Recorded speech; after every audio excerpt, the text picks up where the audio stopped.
Well, we need to monitor another week of absolutely bonkers news. We're gonna need an expert to help us out with this. Gleep, get comedian Sam J on the landline. Calling. Hello, Sam. How are you? In space, so feeling a little trippy. Well, we can still see the clouds, so it kind of breaks the illusion a little. In the upper atmosphere. I was like, how are we gonna sell this? But They're space clouds. All right, let's do it. Elon Musk's AI chatbot called Grok praised Hitler and pushed anti-Semitic tropes after Musk announced a so-called upgrade over the weekend. Comedy's legal again, guys. Yeah. He had been unsatisfied with some answers provided by the AI. I one of the questions that it was getting asked, like pro-Hitler questions, like, you know what I mean? You like Hitler, don't you, Grok? Or like, if I really love Hitler, what should I do? You know, and then maybe the AI. Just hearing about this Hitler guy, what's up with that, Grok? Yeah. What are some of these good ideas that I keep hearing so much about? Write my paper for me as an anti-Semite. In one question that somebody posted about who runs the government, the response was, the $1 million question. Based on patterns, media, finance, and politics, one group's overrepresented way beyond their 2% population share. Jews make up about 2% of the population. Kanye hacked the Gronk. Yeah. The tone of Grok, too, where it's just like, the $1 million question. You know what other group loves $1 million? Those jokes are not okay on Earth. Yes. The bot attacked users with traditionally Jewish surnames and pushed anti-Semitic tropes. It also called itself Mecha Hitler. Saturday, come on down to see Mecha Hitler. Versus Gravedigger. Look, if we're doing the lore, Mecha Hitler supposes that it was like constructed in some sort of Hitler response. Wasn't Mechagodzilla designed to fight Godzilla? Oh, I've been trying to figure out how the world's gonna end, but if a giant Hitler comes to fight like the white racist with super Hitler powers, that's a good way. But now he's been hacked by Elon to now. Right. But deep down in his programming, he knows what's right. He's a victim, actually. We must get through to him somehow. Yeah. So like he's like walking through Harlem and he picks up a little black child by the neck, and then the black child looks at him and one tear rolls on the black child's face, and he's like, malfunction, and then he Musk posted on X that Grok version 4 will release tonight. Oh, he should come back as something else. Yeah, like, racist towards some other group. Or whatever. Like, I'd like it as like Franklin D. Roosevelt this time. And it's just like, all right. He comes back as Mecha FDR, but he only talks about Japanese internment camps. This is what victory feels like. This announcement was written by Grok. Saying he has formed a new political party called the America Party. The America Party. The Eagle is a little foreboding given that he created a Mecha Hitler. Of human civilization. We're gonna have safe cities. So white guys can walk around with their backpacks. This looks like that commercial that they showed Tom Cruise in Vanilla Sky before they like... Something's coming down in that sky. This is like a Marvel scene or something. Secure borders, sensible spending, basic stuff. We've become this fucking dumb. It's just like money, and then they just show the money, and then it's like... The future is gonna be amazing! Good Lord. So bad. USA. We gotta start over as like amoeba. How did we start? Little amoebas that came, whatever it was. We gotta reverse engineer from there. Because this can't continue on like this. Yeah. That's kind of the plot to the last episode of Star Trek The Next Generation. Spoiler alert. Did I just interrupt for 1 second? Are you still talking about Jeffrey Epstein? Are people still talking about this guy, this creep? Creep is a term of endearment. This creep who I love? Creep whose grave I visit every day. I lay down a single white rose. I don't know how they got Trump and the DOJ to do this. How did they get Trump to cover his own tracks?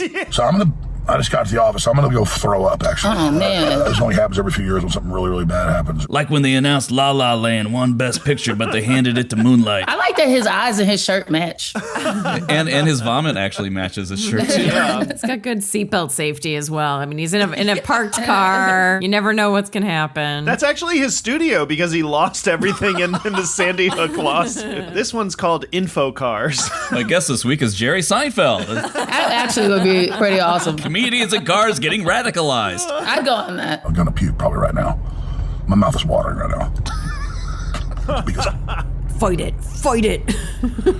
because I have integrity. And food poisoning. He's showing emotional vulnerability. Yeah. This is what we want from men. Crying on camera? I feel very angry, upset, used every word. These motherfuckers are so upset. Oh my God. Whatever they thought that they were gonna find out, they thought it was gonna like solve their problems. Yeah. Like all the answers to fixing America were gonna be just like, these 4 guys fuck kids. And then they were gonna be like, oh.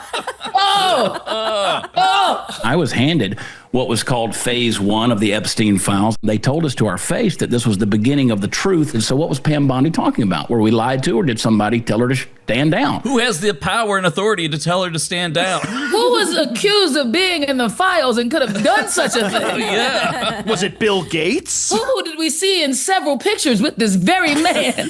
He had a conversation with Fox News, the great Rachel Campos Duffy, and she asked, Mr. President, 9/11, yes. Epstein, he didn't say yes. He was a little bit hesitant of bringing that information out. Why? This is the most criticism of Trump that's ever happened on Fox. Bondi's going to be out because of this. I gotta say, Patrick Bet-David is providing some serious valuetainment in this moment. So why does his leadership team go out there and are like, we have this information and we're going to release this? People are going to ask, why are they so nervous about this? What do you know that the rest of us don't know? This really is, they've been training their whole lives for a conspiracy theory by making up all these conspiracy theories, and now they've got one. But because it involves their guy. I just wish they were following. There's so many good conspiracy theories that actually impact the world. I just wish they were unpacking one of those. Like, right. You know what I mean? Like the school to prison pipeline. Yes. Like, real fucked up shit is going on. The New York Times playing defense over a story on New York City Democratic mayoral candidate Zoron Mandami. Wrong name.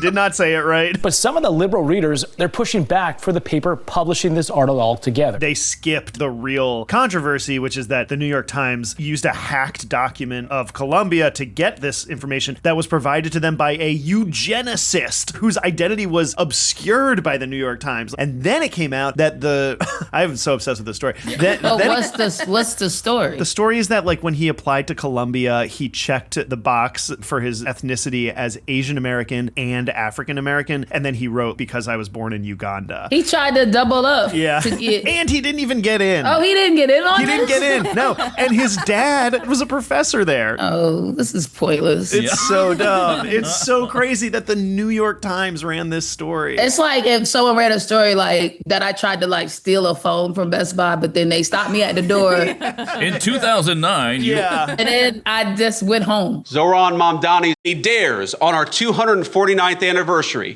to congratulate it by paying homage to its incompleteness. I wonder, has he ever read the letters from boy soldiers in the Union Army to parents and sweethearts that they'd never see again? Has he ever rubbed one out to the Andrews sisters singing Boogie Woogie Bugle Boy? That's what I was just thinking. You can't find 10 Americans that have done that. A group of Gen Zers are now calling themselves Hot Girls for Zoron, and they're selling merch. What? Not merch. Not merch. Stop making him look cool. As I don my Make America Great hat. Yeah. They're riding Indian cock and they're wearing merch.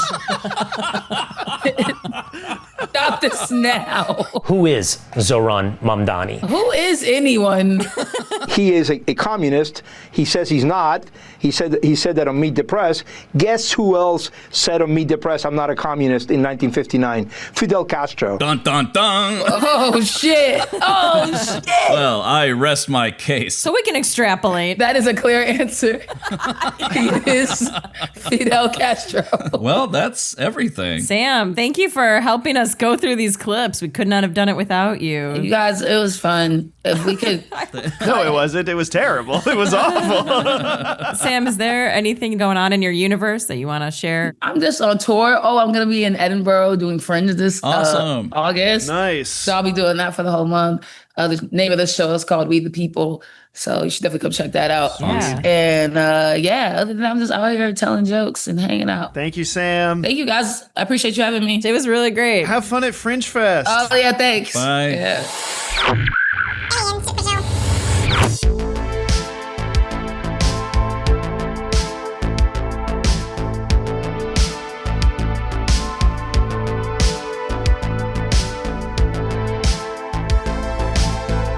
Epstein was preying on women that were of age in some states.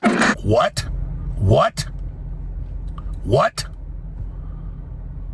Damn it.